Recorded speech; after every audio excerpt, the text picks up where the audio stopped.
Occupant une place exceptionnelle dans l'histoire de l'Afrique de l'Ouest, ils sont mentionnés dès le 9e siècle par l'historien et géographe arabe Al-Yaqibi, et même le célèbre Al-Bakri a visité leur empire, le Ghana, le fameux pays de l'or, et y a fait une description géographique parfaite.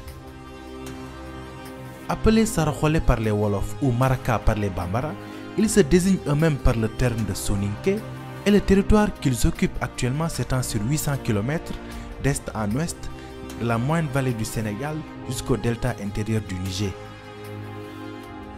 Bien que leur ethnie est plus ancienne que celle des Manding, ils sont culturellement classés dans le groupe Mandé de par leur langue, le Soninké, mais ils forment un groupe ethnique à part entière. Ils avaient une organisation sociale et politique très avancée et dans tous les domaines du génie humain, ils dépassaient de loin les peuples voisins. Dans cette vidéo, nous allons vous présenter ce vaillant peuple que sont les Soninké et l'impact historique qu'ils ont eu en Afrique de l'Ouest.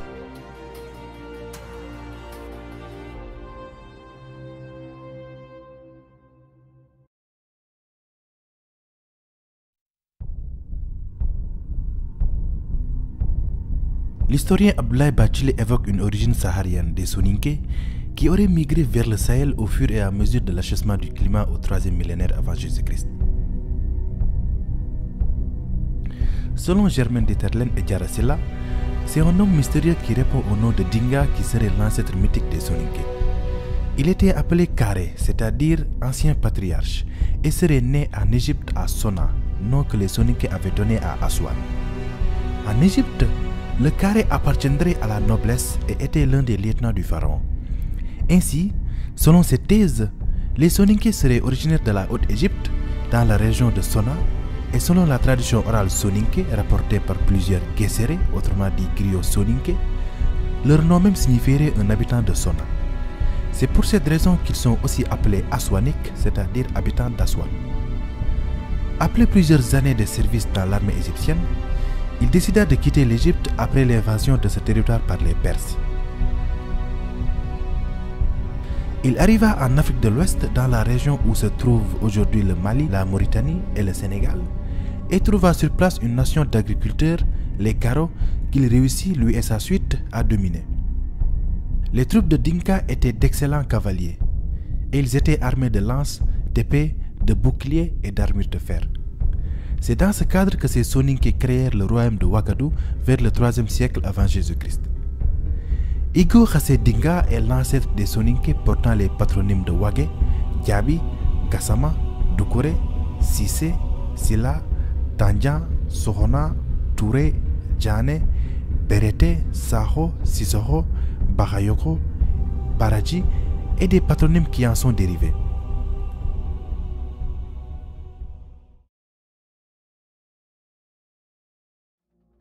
Comme dit plus tôt, le royaume du Ouagadougou, qui deviendra l'empire du Ghana, aurait été fondé vers le 3e siècle avant Jésus-Christ par une population armée venue de l'Est et conduite par un dénommé Igo Khassé Dinga.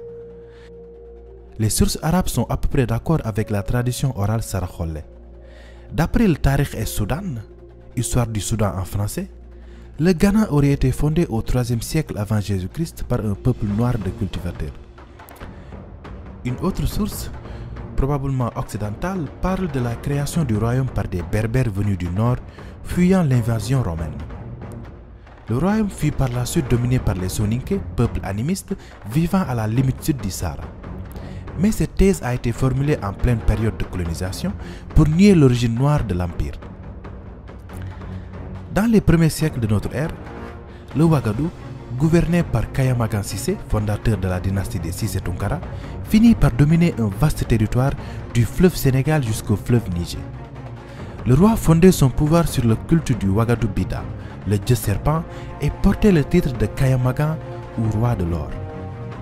Il n'y avait pas de problème de succession, car la tradition plaçait automatiquement sur le trône le fils aîné de la sœur du roi. Donc, comme les Sérères, les Soninké aussi avaient une société matrilinéaire. En 1734, les premiers arabo-berbères pénètrent au Ghana. L'occupation du Maghreb par les Arabes favorisait le trafic de l'or et des esclaves entre le Ghana et Sidi Massa, provoquant son ouverture et le développement du commerce transsaharien. L'empire du Ouagadougou, comme celui de Rome, fut d'abord celui d'une ville, une capitale dont le nom se trouve mentionné pour la première fois, semble-t-il, dans les écrits de Al-Yaqbi et dans Mourouj al-Dhahab, autrement dit les prairies d'or de Al-Masoudi. Il fut visité dans la seconde moitié du Xe siècle par le célèbre géographe arabe Ibn Hawqal et même Al-Bakri, donnant au siècle suivant une description assez détaillée de l'empire. L'empire n'était appelé Ghana que par les Arabes qui la firent connaître sous ce nom en Europe et en Asie. Mais ce nom n'était pas sans doute la bonne. Si l'on en croit à Al-Bakri et ses récits sur le Soudan occidental, ce terme serait l'un des titres portés par le souverain, que l'on désignait encore sous celui de Kaye Magan ou tout simplement Magan, qui signifie maître. Quoi qu'il en soit, l'empire s'appelait le Ouagadougou et la ville principale était connue de ses habitants sous le nom de Koumbi ou encore Koumbi Salé. Au fur et à mesure que les années passent, l'opulence de cet empire animiste attirait les convertis de ses voisins musulmans. Dès 1042, des berbères convertis à l'islam, les Almoravides, aidés par le légendaire Wardjabi du Tekrour de Père Soninké, entreprirent la conquête du Ouagadougou. La ville d'Aoudaghost fut prise en 1057, puis Koumbi Salé en 1076, mais reprise par les Saraholais en 1087.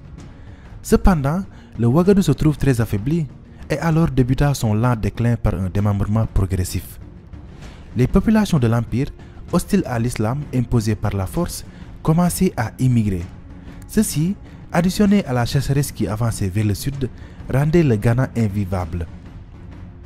Les guerres, la chasseresse, les risques de famine et l'épuisement de l'or collecté avaient contraint les Soninké de l'empire de Ouagadougou, qui peuplaient le Sahel, à émigrer par vagues successives à des époques diverses vers le sud, sur les rives du Sénégal et du Niger, notamment dans la région du Mandé. La nation se dépeuple et ses armées se trouvent donc moins puissantes. Après la chute de l'empire, les Soninké se dispersent dans toute l'Afrique de l'Ouest, donnant ainsi naissance à partir du XIIe siècle à plusieurs sous-ethnies, dont les Bozo, Soninké devenus pêcheurs sur le fleuve Niger. De ce fait, le royaume mandingue de Djara et celui du Soso de Soumankhourou Kanté acquièrent leur indépendance et le vaste empire du Ghana ne se limitait plus qu'à son noyau originel, le petit royaume du Ouagadougou. Plus tard, les Soninké qui avaient remonté le fleuve Sénégal créèrent le Ngalam, ancien royaume qui se trouvait au sud du Fouta Toro et à l'est du Djolof. Le roi portait le titre de Tunka, titre qui était attribué aux princes dans l'empire du Ghana. Ils ont également propagé l'islam, car les Saraholais font partie des premiers en Afrique subsaharienne à être islamisés. C'est à cause de toutes ces migrations que le voyage est une tradition chez les Soninké.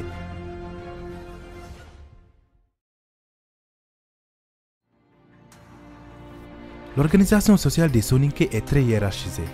Elle comprend 3 niveaux.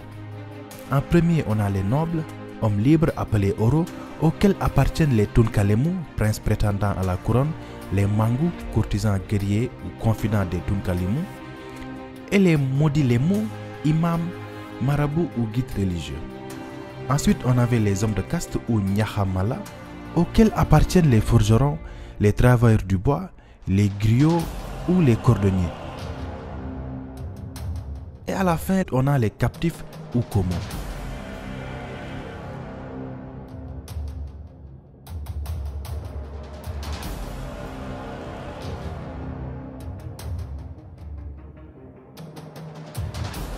Issu d'une famille soninké du Fouta Toro, Mohamed Silla Touré naquit en 1443 au Fouta Toro dans l'actuel Sénégal.